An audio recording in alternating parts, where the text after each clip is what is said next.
Well, as we've just heard, there is growing pressure on the federal government to step in and sanction an independent inquiry into the death in custody of 24-year-old Warlpiri man Kumanjayi White.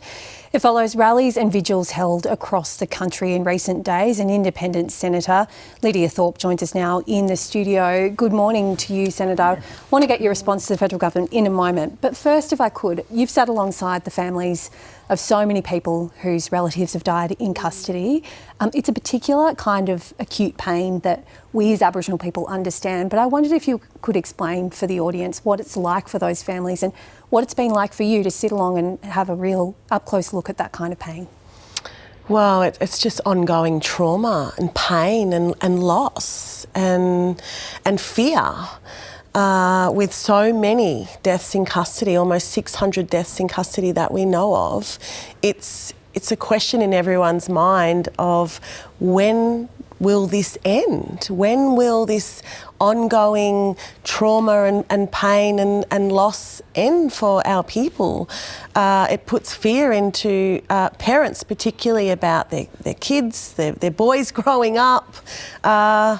And that there's no support for these families, you know, that they're just reeling in loss and pain. And my office is constantly working with families and other supporters to ensure that we provide as much support to those families as we can.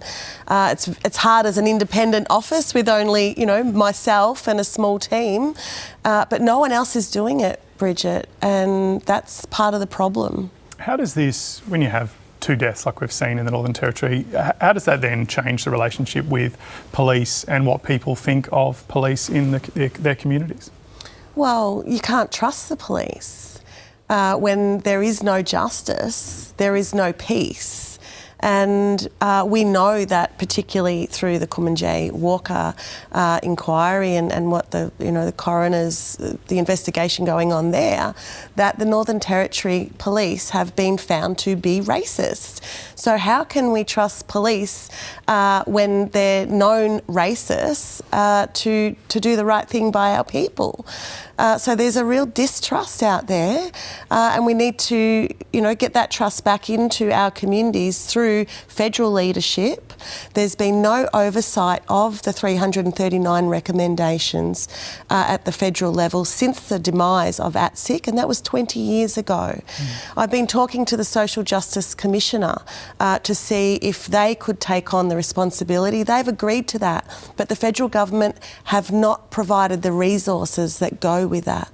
We just heard from Penny Wong there referencing the government's continued investment, she said, in justice reinvestment in local communities. You've suggested also that National Cabinet, that there be a strong amount of leadership at a federal level to bring all states and territories together. What would that do? How would that raise the profile of this issue, do you think? Well, the federal government, particularly the Minister for Indigenous Affairs, always handballs the responsibility to state and territory governments. Therefore, bring them together and have a look at what recommendations may have been implemented and what's left. We know that hanging points is one that's not being looked at, and we know that there are preventable deaths in custody that just should not be happening. So a federal caucus, if you like, of bringing those states and territories together to all take responsibility for this national crisis, because that's what it is. The federal government can bring people together, the states and territories, on vaping, getting kids off social media, COVID-19. So why not deaths in custody when it is increasing in numbers, and they can't even close the gap in this area because incarceration rates are going through the roof. I wanted to ask you about your colleague Dorinda Cox. She's written a resignation letter. It's on the top of the ABC News website. She says that there was racism within the Greens. Was that your experience? Yes, unfortunately it was. I think there's racism everywhere in this country. and there's a lot of work that the Greens and many other organisations need to do to stamp that out, particularly the Parliament of this country.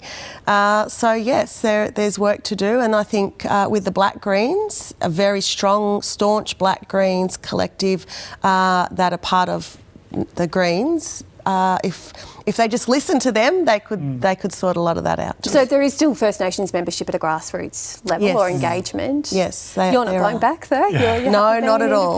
Not at all. Where did all that speculation come from a couple of weeks ago? Oh well, you know, I can throw some names out there, but there's political games always. All right.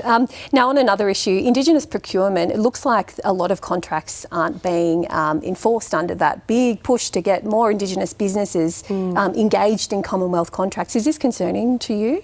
Look, it's been concerning for a long time. We know that particularly the AFL and the NRL and the Brisbane Broncos and codes like that are cashing in on our money. They have been for quite some time since the procurement policy came in. And we know that people take advantage of funding that is meant to be allocated for Aboriginal people so that we can have these opportunities. So we've just been robbed again of opportunities that, our children and our next generations can benefit from. Senator Lidia Thorpe, good to have you on the couch. Thanks for your time this morning. Thanks for having me. And if you're a First Nations person, this segment and of course all the news recently might have raised some concerns for you, so dedicated support is available by calling 13 Young.